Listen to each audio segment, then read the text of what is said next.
Hey, what's up, Unbroken Nation? Hope that you're having an amazing day wherever you are in the world. Super excited to be joined with you today with my guest, Gunther Mueller, who is an optimal health strategist. Gunther has spent the better part of the last decade working with over 300 medical professionals, and we are going to dive in to what it really means to take control of your life. Gunther, my friend, how are you today? Hey, Michael, I am doing amazing. So happy to be here on the show with you and be able to share, what it is I have to share with your audience. Yeah, I'm very excited. For those who don't know you and might be a little confused about what optimal health means, tell us a little bit about your story, your journey, and how you got to here today. So, I grew up pretty middle class in New York City. I grew up in Queens, loved skiing, went out to Boulder, Colorado to go to school and spent about 30 years in Colorado. Always had an entrepreneurial drive in me and bought and sold many businesses over the last 30 years, created a lot of things. The path is also laced with awesome failures as well. So I really believe you learn a lot through your failures today, and spent the last 10 years in the medical space with hormone optimization, nutritional optimization. And what I mean by optimal is, look, we don't want to be normal. We want to be optimal. And a lot of the allopathic medical model that's out there, I think, is not working well for many people. So I've spent, like I said, a decade really helping to optimize people's health. And now most recently, the mind and the mindset is so important. So I've always been a truth seeker, always been willing to go and try something, do something, even if I was going to fail. And I have failed. But one of my favorite motivational speakers is Les Brown. He said, if you're going to fall down, fall on your back, because if you can look up, you can get up. And Yeah, I love that. And that's so true, right? And I think so often people look at this idea of failure as, well, now I'm broken. And I'm always thinking like, you're not, that's so much about think unbroken, right? I'm like, you're not broken. There's nothing to fix. Talk to me about what that means to you, because I know that's a really important role in your life as well. Yeah, we definitely come from the perspective that the personal development movement has been broken, only in the sense that not that there's not benefit there, and not that people don't experience great things through it, but it's always an idea of going back to fix a problem. There's something about me that's not right, and that's what's holding me back from having what I want. And I'm here to tell you that you are not broken and there's nothing to fix. And we have to move from the problem solving reality that we have been trained all of our life to be in by our school, by our family, by everyone that's around us. And we have to step out of that problem solving reality and move into the creator stance. And what I mean by the creator stance is that your power in life is the power of choice. And from this present moment, wherever you find yourself right now, you have the power to choose what you would love to experience, to choose what you would love to have, to choose what you would love to create. And that is the point of power. And we have to remember who we are. We have forgotten who we truly are. Um, and it's a process of awakening to who we truly are and understanding that our power in this moment is in the power of choice. And that's why we are not broken, because let's call it this way, our chooser still works. But we have been trained to choose either by the process of elimination, by consensus, by default. We were not taught to choose what we love. And that's a big deal. So if we can start from that place, there's a whole new future, let's say, that could be in front of us. Yeah, I completely agree. And, when I reflect on my own journey and the journey of many of the people who I've spoken with on this show and in my lifetime, the differentiating factor between people finding success in their life and not seems to be this power of choice. And as I look at my life and the background of these moments in which I made major life affirming or life changing choices and decisions, a lot of it was informed by just trying to follow my gut. And then as I got deeper into the work and trying to figure out, like, okay, there's got to be a way to follow the map of those in front of me who've already done it. The thing that I started to run into, which became this really fascinating argument that I had with myself about personal development, was I would look at some of these people and I'd be like, this is odd. Like, this doesn't make sense to me. How do you step into personal development when it feels like it's I hate to say the word broken, right? But what are your thoughts about personal development and this idea that it might be broken and instead we need to be focused on fixing it? So the true thing is that what you focus on grows. Okay. And if we're focused on fixing a problem, meaning we want something different in our life and how are we going to get it, we typically go into, and this is goal setting the way it is today. Put something up there, show the 5 things that you got to do, put dates next to everything. And what happens when the thing doesn't happen by the time the date passes by, we get depressed, we get anxious, we start thinking that we're not good enough. Let me give you some of the self-sabotaging identities that are in the subconscious program. It is things, the thoughts like, I am not good enough, I'm not worthy, I'm not capable, I'm insignificant, I'm not perfect, I don't belong. These underlying thoughts in our subconscious program have been put in place to survive. So when we first started in life, we had to figure out what it's like here. I mean, you came out of the womb, which was like a 5-star Ritz-Carlton experience where all your needs were met, and you get popped out into the world. And from that moment on, you have to figure out what it's like here. What do I have to do to find a safe place to sleep? What do I have to do to get food? What do I have to do to get love and attention? What do I have to do to get the things that I want? And so right from the beginning, we start making choices about what it's like here. The problem is when we get into adulthood, that programming or those choices that we made in order to survive, in order to get by, in order to get through this thing we call life, those choices no longer serve us today, but they're in that subconscious programming running basically unbeknownst to us. And so the personal development movement is very much about going back there, uncovering those things, what mom and dad did to me, or what relatives did to me, or what schooling or friends or broken agreements or trauma or abuse or all different kinds of things that have happened to me, and going back and trying to figure that out. That's the long road to getting where you want to be.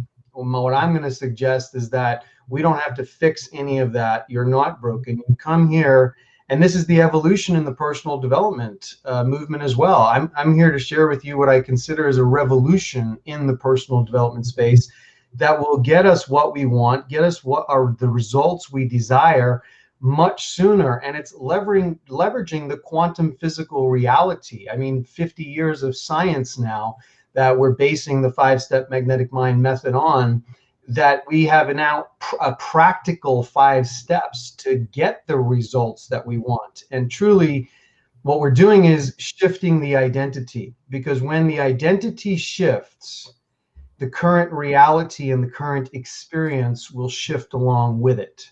And that might sound a little woo-woo to a lot of people, but that is the quantum physical reality we live in. We're basically living in a holographic movie. Even Einstein said there's only 2 things in the universe. There's information and there's energy.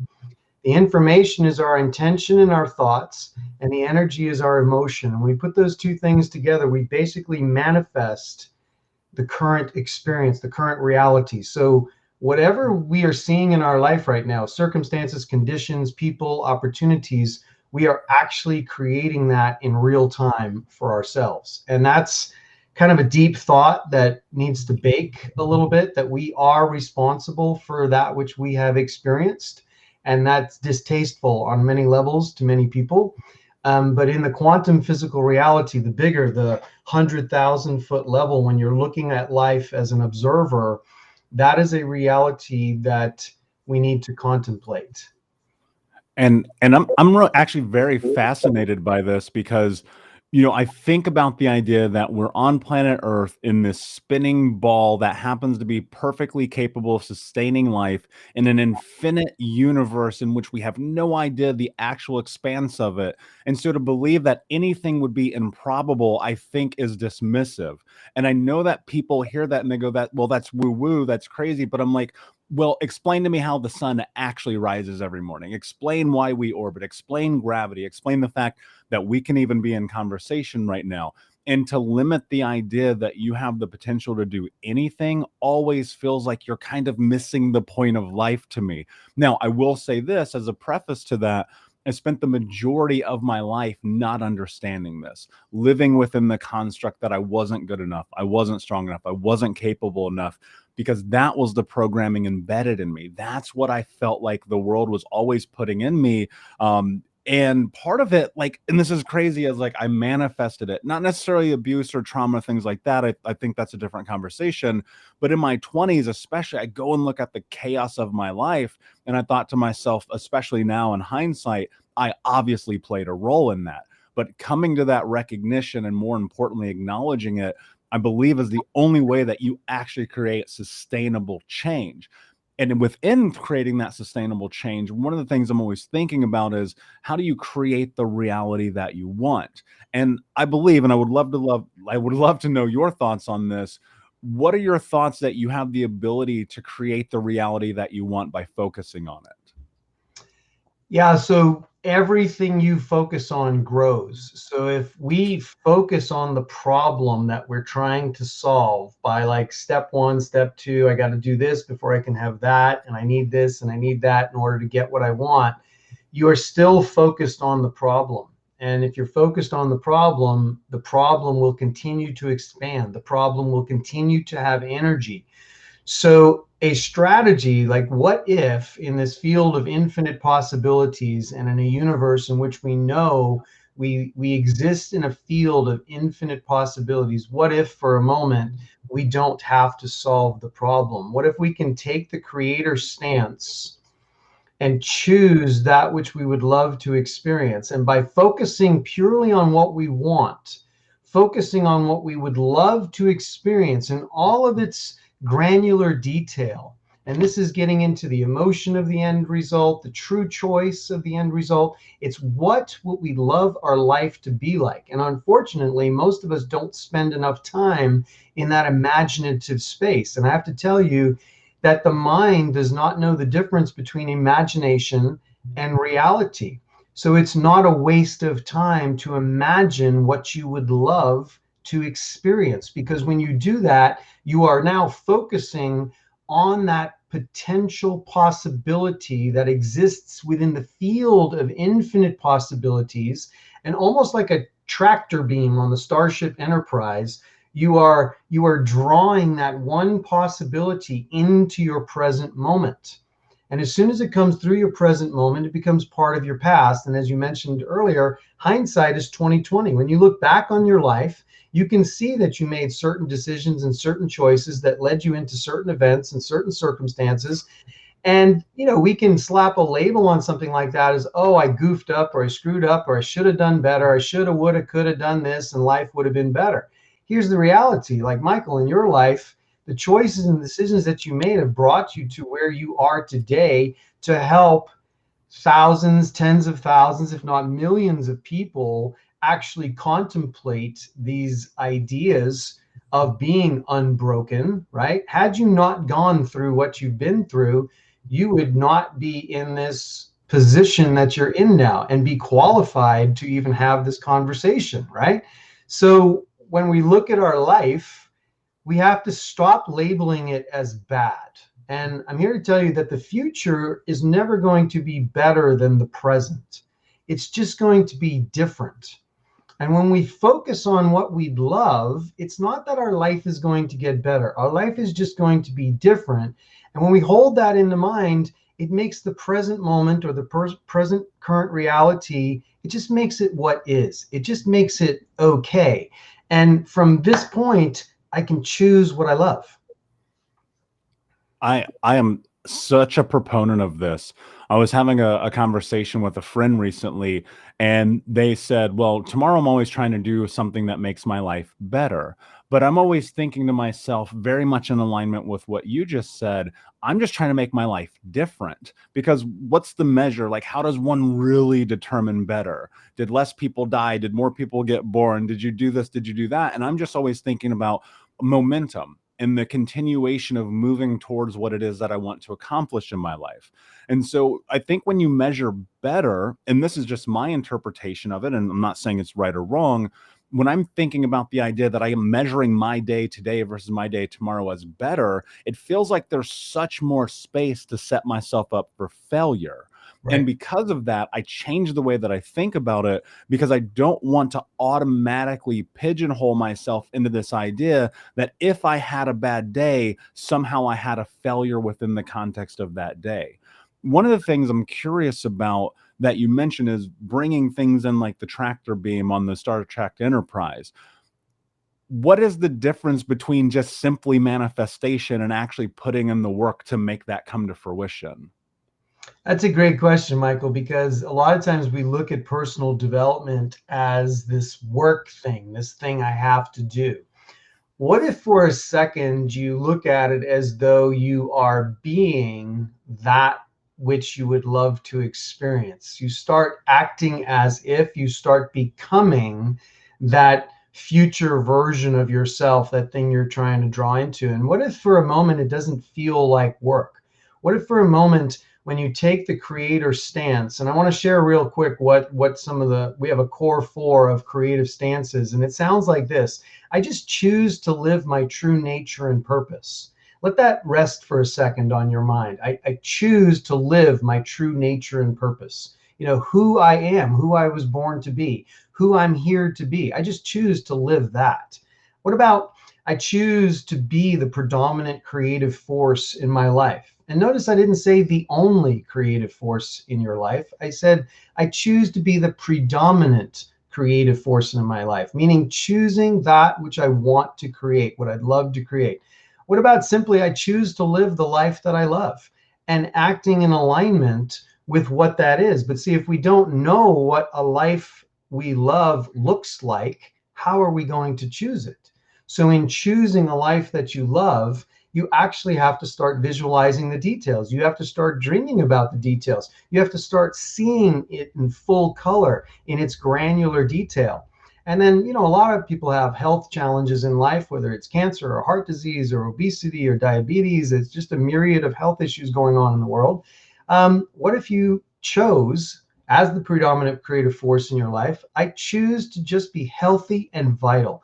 I choose to be infinitely healthy and vital. And that is my focus. And I'm drawing that reality into my present moment. Instead of trying to solve the problem of ill health, we back out of the problem solving and we take the creator stance and we choose it. We draw that possibility, that reality into our active experience. Now, there's a practical technique on how to do that and how to do it successfully. Whereas in the personal development movement up to this point, we've been trying to, let's call it, attack the subconscious programming or rewrite the subconscious programming from the conscious mind.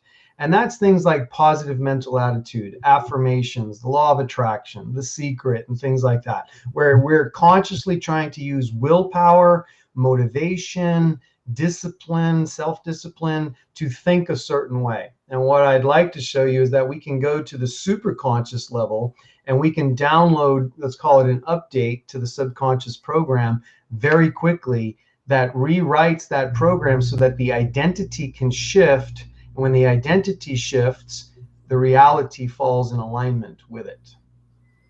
And when you're in this process, one of the things, because I read a book like The Secret, or I read, A New Earth, and I think very often about the ability that we have to create our reality. And I put it in this phrase: what you think becomes what you speak become your action, and your action become your reality. And I think the part that often is missing is that part where you actually have to put in the work. Like, I can't like mental myself onto an island in Fiji right now. It doesn't work that way. But what Right. you have the ability to do is to create that reality. Now, what I'm curious about is how much of this involves patience. Like, what is on the practical side of creating the life that you want to have, when there's always the consideration of timeline and people are like, I want it now, I want it now, I want it now. How do you actually get what you want in this process? So it's one simple thought. I'm going to suggest that you get comfortable with the phrase as soon as possible. And that is a powerful phrase because in our traditional goal setting method, we have been taught to put dates on things and things have to happen by a certain date. And we certainly live in a microwave generation or a microwave culture today where we want instantaneous results. If you look at the world Everything that has ever been created, everything that has been created twice, once in the imagination and once in the three-dimensional physical world. Okay? Take Steve Jobs standing on a stage many, many years ago, holding a thing in his hand saying 1,000 songs in your pocket. And those were the days of the Walkman and the Discman, and you carrying around cassette tapes and CDs and things like that. And he had a vision of 1,000 songs in your pocket. Started in the imagination, assembled an entire team of people. How long did it take to develop the iPod? How fast did he develop the iPod? It was as soon as possible. He put all his energy and all his focus on that vision, on what he wanted, assembled a team of people to put it together. He didn't know how long it was going to take. He had goals and he had, reasonable time sets, but the idea of as soon as possible allows you to be persistent, allows you to continue to move in the direction of that which you love, and the result is going to show up as soon as possible.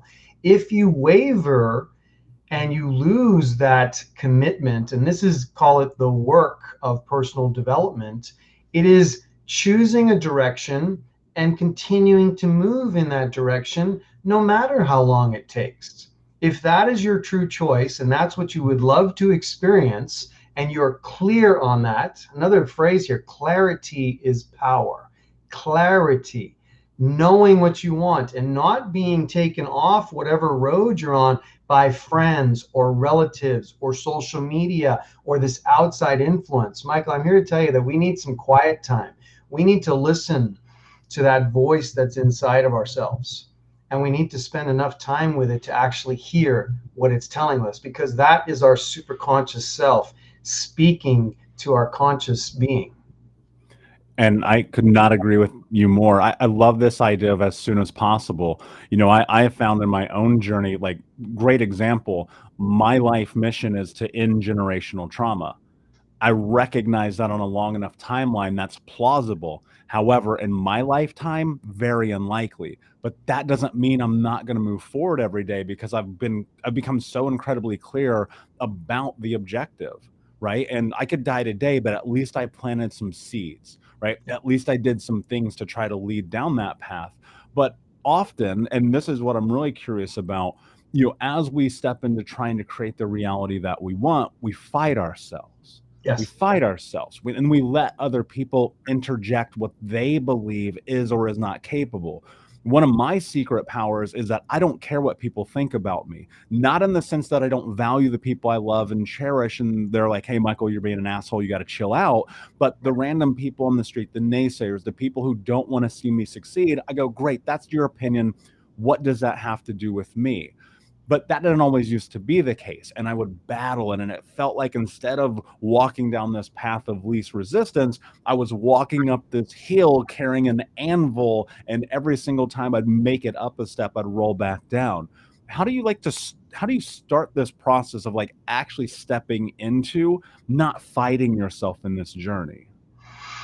So what you're talking about is that small voice, which is the egoic mind, which wants to maintain the status quo, right? So the identity that has been created over the live stream to this point has been created, and it wants to maintain the status quo. So when you start going off on some tangent, or you're going to say, I'm going to create this massive thing, or I'm going to do this, or I'm going to do that, that small voice comes up inside the head and says, look, Michael, who do you think you are to go do that? Don't you know that from your previous experience that's been dangerous to do that, or people haven't approved of what you've chosen to do, and it's like walking uphill with an anvil under your arm, right? What we need to do, the tactic, is to just take that 40,000 foot observer level and to be grateful for that voice, appreciate the voice, thank the voice, and say, okay, I appreciate the fact that you're trying to keep me safe and free from pain, and maybe just keep me not in a state of pleasure, but in a state of mediocrity, or maybe satisfaction, or maintaining the status quo. But as the main personality that you are, knowing that you have the power of choice, you're going to just invite that little voice to come along for this ride. Appreciate who you are. Thank you for trying to keep me safe. I hear you, I observe you, I see you, you're present, but we're going this way anyway. And that's the choice. that no matter what voice that's negative or coming at you or trying to tear you down, it's like the crabs in the bucket. If you ever seen crabs in a bucket and one tries to get out of the bucket, the other crabs kind of hold them down. And that's even though there's people around us that we love and cherish, and they don't know necessarily what you know. They don't understand your dream. They don't understand what you're going after. They don't understand that you just want something different.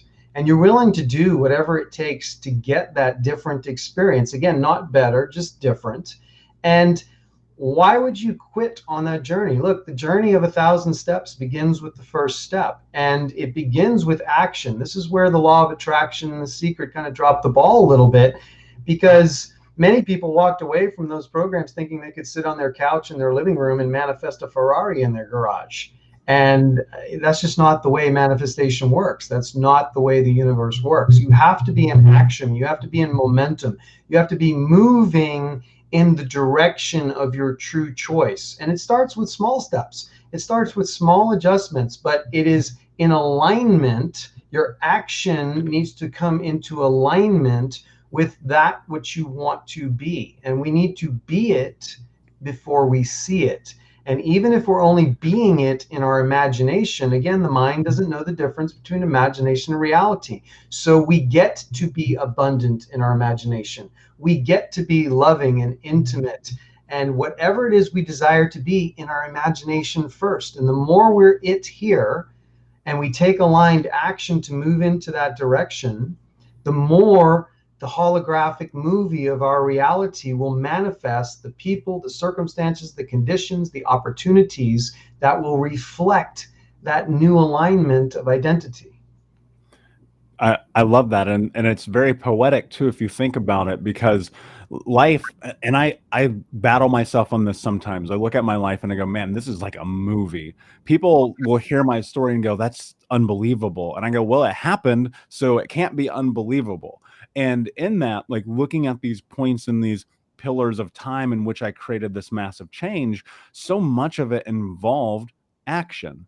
And you hear that terminology, fake it till you make it. I abundantly disagree with that. I think you have to make it until you make it, until you get to this point in life in which your actions thus then become your reality. And within that, what starts to happen is you realize your goals. But there's a part of you, and I want to go a little bit deeper here, where your identity doesn't want to change and it wants to create and resist your goals. And I loved what you said about pushing through that, but I really want to deep dive into that. What does that really mean to like get your identity out of your own way? So that's the fourth step of the magnetic mind method, and we call it a mental magnetic mind method recode. So it's a recoding. I want you to think about Windows 10, right? Windows 10 or iOS runs your computer, your iPad, your laptop. We have no idea how these devices work. There's an operating system. We push the power button, they come on. We hopefully do some productive work with these devices. Every once in a while, they push an update down to that device. You install the update, you restart the machine, and now the machine is going to work in a different way. Our subconscious program is the same way. We need to do an update. And what I'm suggesting in the magnetic mind method is that we come from the superconscious side. And we have to create, step 2 is a structural tension between what we want and the way it is now, what we'd love and the way it is now. And it's not judgmental. It's just, this is what I'd love to have. This is the way it is now, because the mind likes to resolve tension. So we create a structural tension in the mind between our true choice and the way it is now. We get into the emotion of the end result. That's step 3, meaning what does it feel like to have what you would love to have? And I didn't say what are you going to be doing. I asked what it felt like. This is the emotional end result. What does it feel like to be that person that's taking that action, that person that's doing those things? Like some people say, well, I want to drive a Ferrari. I'd be driving a Ferrari if I had all the money in the world. Well, I don't care about the Ferrari. I want to know what it feels like to drive the Ferrari, right? So getting into that state. And then step 4 is we're asking superconscious, do you see what we want? Again, this is that highest version of yourself that has been with you all of your life, that is connected into the infinite field of possibilities, knows all things, has all wisdom. You don't have to inform it of anything that's ever happened to you because it was there when it was happening. It knows everything. This highest version of yourself that I'm going to refer to as superconscious. We ask superconscious, do you see what I want? And then do you see the resistance that's in the way? The resistance is going to be the identity, that aspect of your personality, the aspect of your identity that you're either conscious or unconscious to, that is in the way of you having what you want. We ask superconscious to do a recode, to do a massive change history in the perfect way, in the perfect order, to just recode those decisions that have been made in the past that control the current reality today. And when we do that, the identity shifts. So from not being good enough, moving towards being good enough, from not being worthy to being worthy, from not being capable to being capable, insignificant to significant, perfect, not perfect enough to being perfect enough, from not belonging to belonging. Any resistance, and we go through the family history, we go, the science tells us that family history can be passed down up to 7 generations through the DNA, and it can affect our current reality. So again, this seems super psychic and woo-woo and out there. I just need you to park your skeptic mind for a moment and just say, could this be possible? I can give you all the resources of the science that have been done. You can explore that to your heart's content. But for the purpose of this conversation right now, just think for a second that it would be possible. And your super conscious, with the help of a coach, with the help of some guidance, can recode that subconscious where you actually feel the shift, and it feels like just being lighter, less resistance to the true choice. And then the 5th step after you do a recode is to think, what is the next obvious action I need to take now? And it could be small. It could be something very, very small, but it's an obvious action that's in alignment with the true choice, with the true end result, that thing that you say that you want. And when we take that obvious action, we are sending that signal back to superconscious saying that you're serious about what you want. You cannot continue to send conflicting messages to superconscious. One day you want this, the next day you want that, the next day your friend says this would be better, and it's a conflicting, confusing signal. That's when you manifest chaos. That's when you manifest a bunch of things that, where did this come from? How did that happen? Or why don't I still have what I want? It's because it's missing the clarity and the obvious action to that alignment of your true choice. How much of this would you call following your gut? So the gut is what gives you the desire. Your true choice comes from your gut. When you quiet down and you filter out the noise of the world and you can get into your own being for a moment, and this is probably the toughest part for most people, that, there's a gut brain connection. It's the vagus nerve that actually connects the gut to the brain. It's physical. And so when you have a gut feeling, it is real. A lot of times we don't pay attention to that gut feeling, or some people call it a 6th sense, right? We have all had these experiences from time to time, but we ignore them. We don't take them seriously, and we should, because this is that super conscious highest version of yourself trying to communicate with you, trying to give you information that you need, let's say, to make better decisions and better choices. So the gut feeling is definitely something to pay attention to. It is the source of how we would choose a true choice, how we determine what we would truly love, what direction would we really love to go in. That is true for us, for your individual being, not in agreement with everyone else and everything. It's not a not caring what other people have to say. It's a caring about what your being has to say more. Yeah, and you're spot on. It is about whose voice is going to be louder. And in that, I loved what you talked about, especially early on, about, you have to make that voice louder. To me, I think about a lot of the really incredible experiences that I've had in my life. By all scope of imagination, I should be dead or in jail. Statistically alone, because of my zip code, I should not be here talking right now.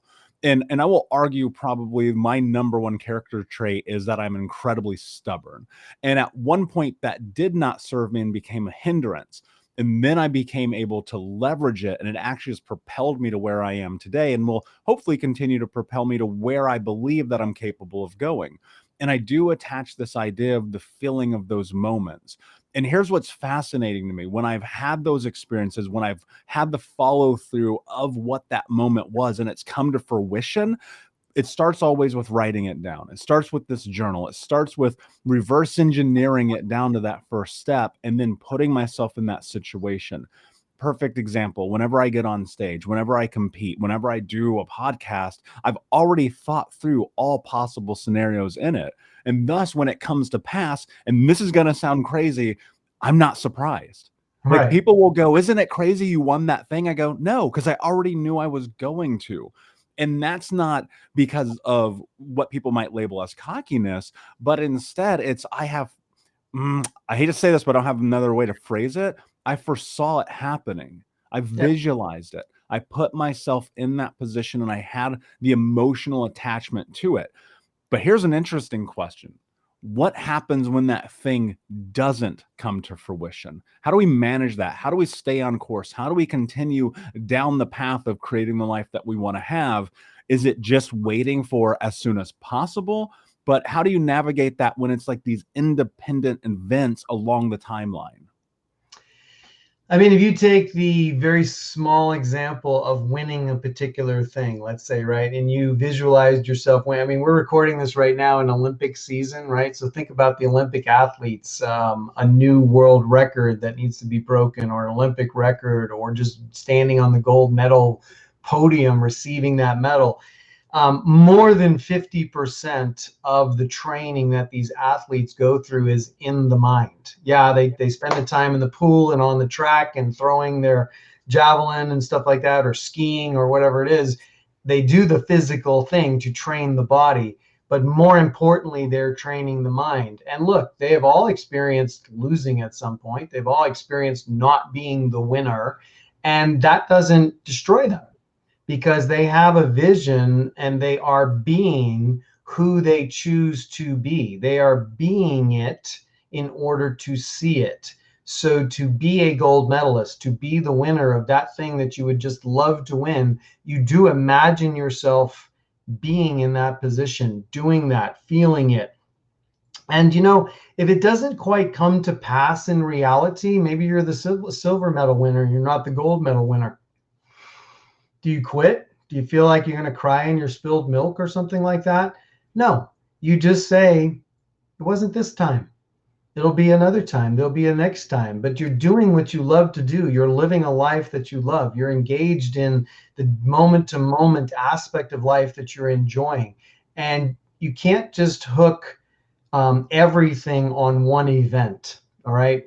Not everything is going to work out exactly perfectly the way you want. Maybe there's something you need to learn. Maybe there is something that you can do better through the experience of not winning than the experience of winning. I know that all the super successful people that I've been able to have conversation with, they all will say you learn nothing through success. You learn everything through failure, right? And that is a perspective to hold, because look, the human experience, our life is, we are continually learning, and to have that openness and that curiosity.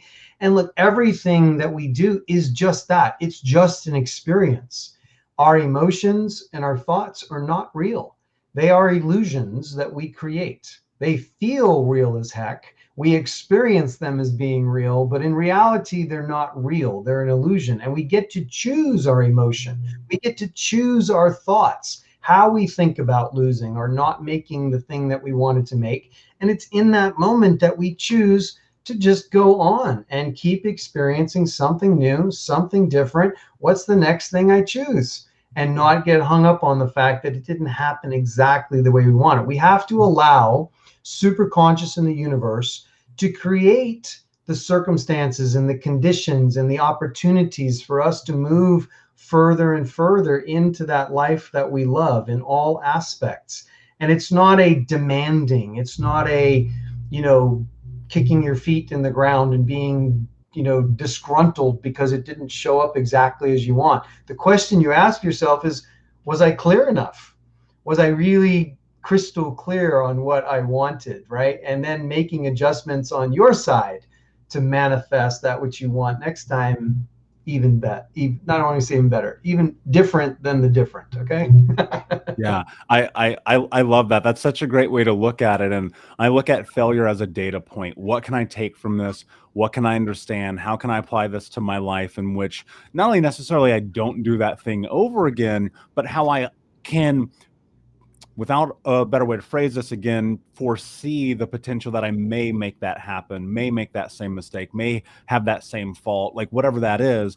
And just constantly, it's the update to the operating system, right? I think that's, without the failures in the programming, without the data points, there's nothing to update, because then it works flawlessly. But as you know, and I know, the human experience is not flawless. My friend, amazing conversation. Gunther, before I ask you my last question, can you please tell everyone where they can find you? Yeah, best place to hook up with me is at dreamlifemasters.com with an S, dreamlifemasters.com.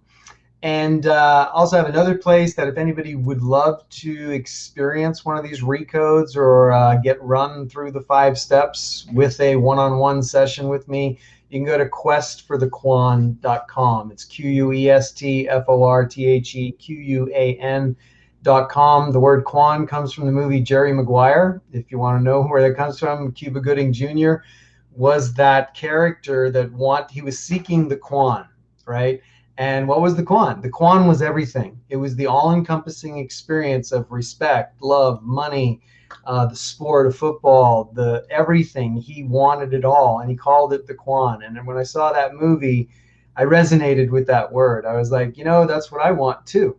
I want to create the everything, the most awesome experience that can be imagined. And you just choose it and you move in that direction. So for anybody that wants to experience the Magnetic Mind Recode, I usually do it for $397. It takes about an hour and a half for me to do that. I'll do it for podcast listeners for $109. Okay, so it's a greatly discounted thing, and it's an amazing experience where you actually feel the identity move, you feel the shift, you can get lightened up, where the resistance gets melted away from the true choice that you may have. So powerful, my friend. My last question for you is, what does it mean to you to be unbroken? So to be unbroken is to contemplate the fact that you are in the right place at the right time in an extremely powerful position of choice. There's nothing to fix. You're unbroken. And the more that you can remember who you truly are, who you were created to be, and you exercise this power of choice and focus on what you would love to create in your life, that's what that means to me. You're in the power position. There's nothing wrong. You're not broken. There's nothing to fix. You're in that power position right now. You may not remember it, you may not know it, but it's time to remember it. Well said, my friend. Unbroken Nation, thank you so much for being here. Thank you for listening. Please like, subscribe, comment, review, tell a friend. And until next time, my friends, be unbroken. I'll see ya.